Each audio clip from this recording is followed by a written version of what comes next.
Alô, meus queridos, a paz do Senhor.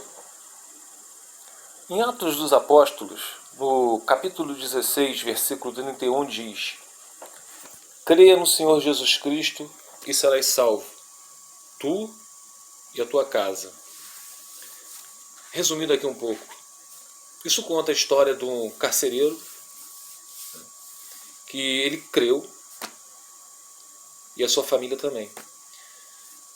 Só que antes disso, Paulo estava se dirigindo para um lugar de oração.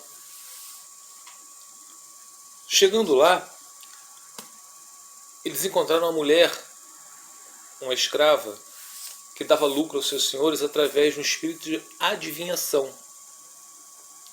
Predizia o futuro. E Paulo repreendeu esse espírito dela, ela deixou de ter essas práticas de adivinhações, né? De predizer o futuro. E deixou de dar, posteriormente, lucro aos seus senhores. E Paulo e Silas foram açoitados e foram presos, levados a cárcere. Só que Paulo e Silas não reclamavam, eles adoravam o Senhor, cantavam, estavam cantando louvores, né? E houve um terremoto, todos os prisioneiros, as suas correntes foram soltas e eles foram libertos devido a esse terremoto. E o carcereiro já ia pegando sua espada e se matando, né? Porque aquilo ali naquela época era morte para deixar os presos todos fugirem. Só que Paulo não deixou isso acontecer. E o carcereiro chegou até Paulo e falou: o que eu preciso fazer para crer, né? No caso assim, ó, senhores, o que devo fazer para ser salvo? Perguntou para Paulo e Silas. E eles responderam: creia no Senhor Jesus Cristo e serás salvos, você e os de sua casa. Então, um tempo atrás, alguns anos atrás, eu sempre criei nisso, tá? Que quando alguém da família é salvo, todos de sua casa serão. E quando eu estou falando salvo, meus amados, eu não estou falando ser religioso, não. Ser católico, evangélico, não estou falando nada disso, estou falando ser ter o Espírito Santo de Deus. E só que a gente sabe que a salvação é individual. Nós sabemos disso. E mais, por a salvação ser individual, a gente não passa a salvação para o outro. Isso vem de cima, é do Pai. Nós não sabemos quem são os eleitos de Deus, que realmente Ele tem os seus eleitos antes de fundar o mundo. Mas nós não sabemos, por isso que a gente tem que pregar o evangelho a toda criatura. Mas eu sempre criei nisso. Ficava pensando assim, gente, eu sei que a salvação é individual, mas eu creio nisso, que todos da casa serão salvos. Porque quem tem realmente o Espírito de Deus, essa pessoa sabe que quando a gente crê e segue os mandamentos e ama os mandamentos, meus amados, e odeia o pecado, a gente entende que isso não vem de nós, não é através de obras, não é através... Olha, não estou falando mal não, tá? Estou falando que não é através dessas obras como subir montes, não tingir cabelos, usar terra e gravata ou saias até a canela, ir à igreja diversas vezes, orar por horas intermináveis, pagar penitência. Não é nada disso, né?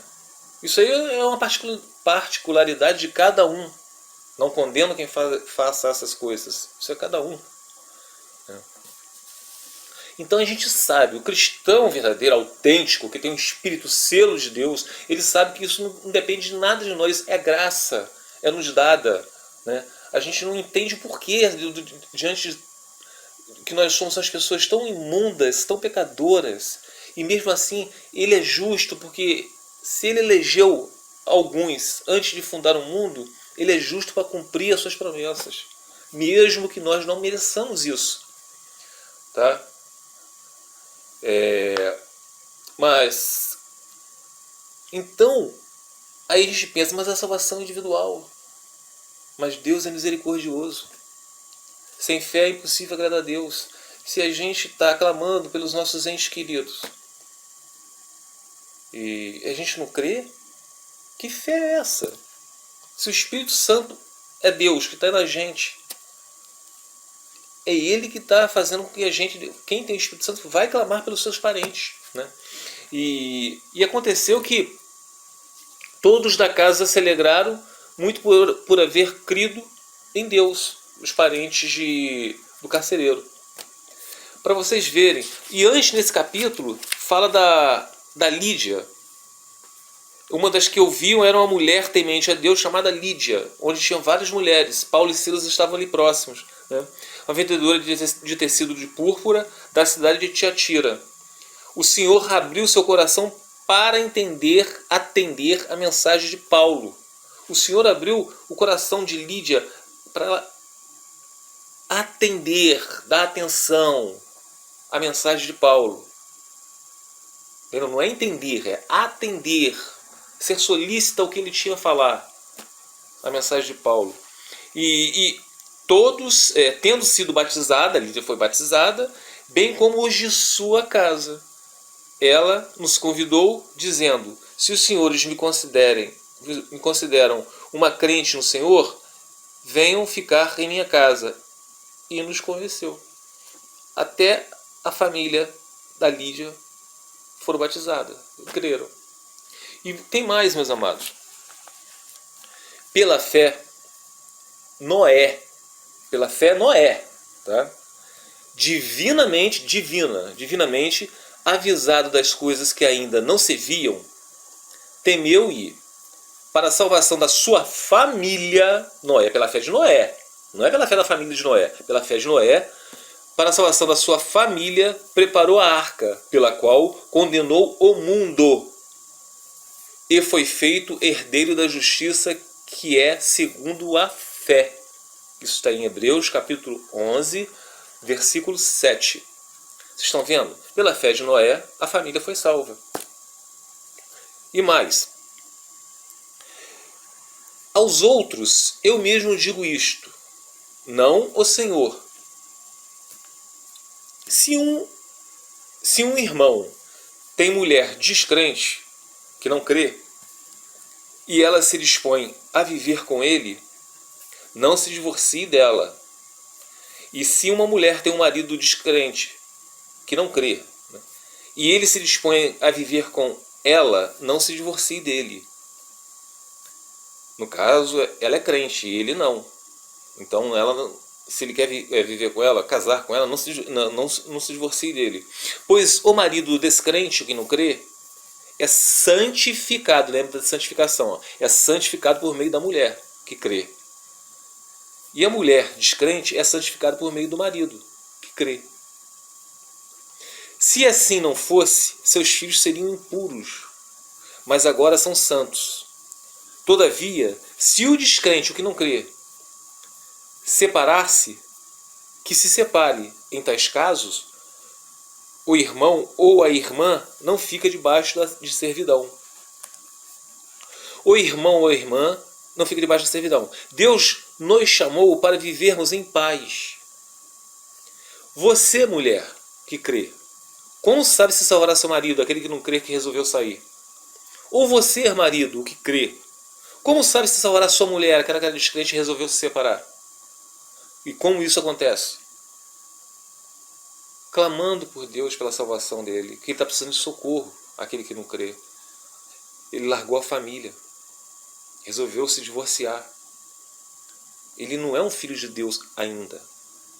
Então, se você realmente é filho de Deus, você vai clamar por aquele cônjuge que foi. Você não vai querer substituí-lo, porque isso é adultério. Isso se você realmente tem o selo, que é o Espírito Santo de Deus. Tá? Então vocês podem ver que até aí, ó, tendo, isso aqui é a santificação. Isso, se eu não me engano, eu nem coloquei qual foi, mas isso aqui, se eu não me engano, se eu não me engano, esses versículos aqui, que eu acabei de ler, Atos, ou 1 Coríntios 7, do 12 em diante. Então, para vocês verem, A pessoa que crê, que é crente, ela santifica através do quê? Através da oração, clamando ao Senhor, Senhor, liberta. É intercessão, meus amados. Porque a pessoa que crê sabe que aquilo que ela crê hoje, que é Cristo, ela não fez nada para merecer isso. Isso vem do Senhor. E se Deus escolheu alguém da família para ser salvo, não é para ficar de braço cruzado, ocioso. É para orar, interceder pelos seus. E Deus vai salvar sim. Será salvo tu e a tua casa. Né? Isso aqui... Em 1 Timóteo, capítulo 5, versículo 8, diz o seguinte: se alguém não cuida de seus parentes, e especialmente dos da sua própria família, negou a fé. E é pior que um descrente, o que não crê. Meus amados, é tão simples entender isso. Você realmente é cristão? Ou você é crente, ou você é católico, você faz parte de alguma denominação religiosa. Que existe diferença enorme. Se você realmente é cristão, você vai o quê? Como diz 1 Timóteo, Paulo falou no capítulo 5, versículo 8. Repetindo. Se alguém não cuida dos seus parentes, e especialmente, tem o que? Especialmente os de sua própria família. Quem são da sua própria família? Seu cônjuge, seus filhos. Tá? Negou a fé e é pior que um descrente. Bom, eu falei o seu cônjuge, seu filho, se você for casado. Se você não for casado, você vai cuidar do quê? Vai orar por seus filhos, ou então você vai orar por seus pais. Tá bom?